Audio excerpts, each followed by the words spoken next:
We have everything we need here today. We have all that we need right here today.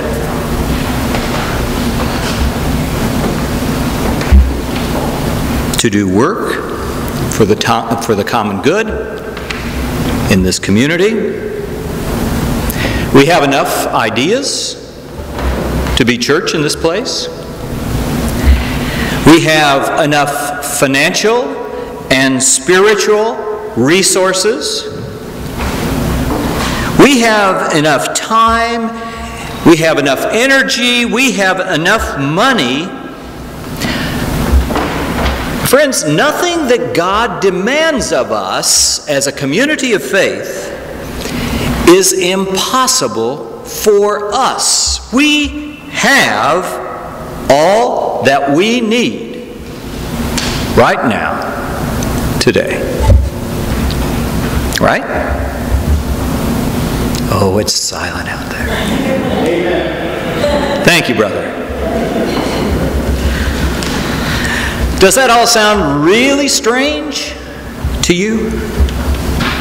Does that sound out of touch with your reality? You're probably sitting there mumbling, that's ridiculous. Doesn't he know? Doesn't he understand that we live in a time of scarcity? Times are tough out there. Now, I will take some ownership for why it is you may be there, because I may in part be to blame for that particular understanding. I confess that much of my preaching characterizes scarcity thinking. I blame that probably on the way I was brought up. I sometimes don't see the glass half full, and it is reflected in my preaching. Now, Jesus calls this little band of followers to come to be his followers, to be his disciples, right? We've been walking through Luke all this time. Now we're headed to Jerusalem. Jesus has called these guys. They continue to follow him. And throughout this gospel, we learn that these disciples are far less than perfect. Only the Gospel of Mark treats them as such, even more so than Luke. They don't get him. They don't understand Jesus. They turn their backs on him. They disobey him. They fight among themselves about who does and doesn't have the power. And yet, Jesus says to them that they are to be full of forgiveness. Forgive those who have wronged them time after time after time. Now, is there anything, I don't know about your book, but in your book, is there anything that is more difficult than to forgive? Not once, but a dozen times. Or 70 times 7. Anybody who has been in long-term relationship gets that. After having watched these disciples blunder along, what would give Jesus the impression that they would obey his command to forgive? Is he just delusional? Why would he set himself up here for just another disappointment from these guys? Well, maybe that's why the disciples beg the question here. For they say to Jesus, increase my faith. Give me more faith, Jesus. If you're going to ask great things out of us, like forgiveness, then you must increase our faith. And for me, the response is a surprise. You don't need more faith. You don't need more faith to be my disciple, Jesus says. If you just have a tiny bit, the size of a mustard seed, it's enough. In other words, they have all that they need to obey Jesus. They have all that they need to follow Jesus. Increase our faith, we say, daily. Jesus says, well, Mark, you already have enough. Jesus says, forgive 70 times 7. And we say, Jesus, you've got to be kidding me. I'm no saint. I try to do good. I do the best I can. I'm not overly pious or religious. I show up on Sunday mornings, but you've got to be kidding me here, Jesus. And Jesus simply replies, you've got all the faith you need. You've got it. Now follow me. And I've seen this over and over and over again in the life of church. I have seen you and others like you say to me, I can't handle this. I can't deal.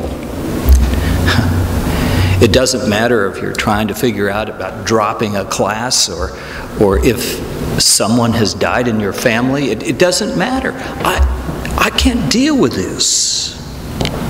Or I'll fall apart if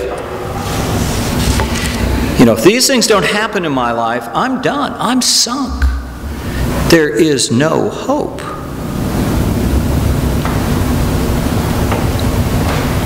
And yet, as I watch those personalities and how faith works in their lives and how the God peace comes together with a community, they turn the corner. And somehow their faith is sustained. Increase our faith. The church cries out, give us more volunteers, We have an aging society. Our volunteers are getting old. They're dying. Our young people are working. They can't fill the holes. Give us more volunteers, Jesus. Give us new members, we cry out in the church. Give us more money to put a roof on the building, or give us more money for a heating system or funds for a budget. Give us more faith, Jesus. You see, the challenge, friends, is not that we need more faith. The challenge is our capacity to act on the faith that we have. To act on that which is already ours. The capacity is there. So, what does that look like in this gospel? What does that faithfulness look like to Luke as he reflects on what it means to follow Jesus? Well, I think it looks like a person who is sick and who nags Jesus over and over and over until he heals. I think it looks like persons who trust in Jesus and His power and authority, and oftentimes those are people on the periphery. They aren't the religious ones. It often looks like responding in love to forgiveness received. It looks like faith is letting go of fear that tends to tamp us down. Once the upper hand in life, faith is that willingness to take risks and to challenge the status quo. One of the things that I feel so good about, having gone to a regional assembly again, is to know that this is an adaptive church and you all just kind of flex and bend and give, and we all do ministry together. And I hear my friends going, oh my gosh, because they serve churches where it isn't quite that good. Faith is giving praise to God. Faith is about having confidence about God's desire for justice in the world, and not just having confidence, but doing something about it. Faith is being willing to ask Jesus for what we need, not what we want.